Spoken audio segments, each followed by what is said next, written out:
So hello friends, first అయితే అందరికీ happy తొలి ఏకాదశి. ఈరోజు అయితే మనం స్వర్ణగిరికి అయితే వెళ్ళబోతున్నాం. పదండి వెళ్దాం. మొత్తానికైతే వచ్చేసినాం ఫ్రెండ్స్. మనమైతే స్వర్ణగిరికి మనకి ముందు స్వామివారి పాదాలు అయితే కనిపిస్తాయి, వాటిని అయితే ముందు దర్శించుకోవాలి. పైకి అయితే వెళ్దాం. పైన మనకి ఆంజనేయ స్వామి పెద్ద విగ్రహం అయితే కనిపిస్తుంది. స్వామివారిని అయితే మనం ఇప్పుడు దర్శించుకోబోతున్నాం. నీటి మధ్యలో ఉన్నాడు స్వామివారు.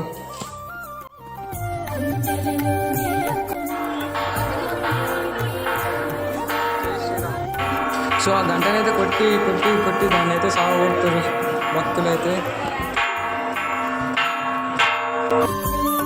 దర్శనం అయితే కంప్లీట్ అయింది ఫ్రెండ్స్, కాకపోతే మొబైల్ అనేది తెలియలేదు.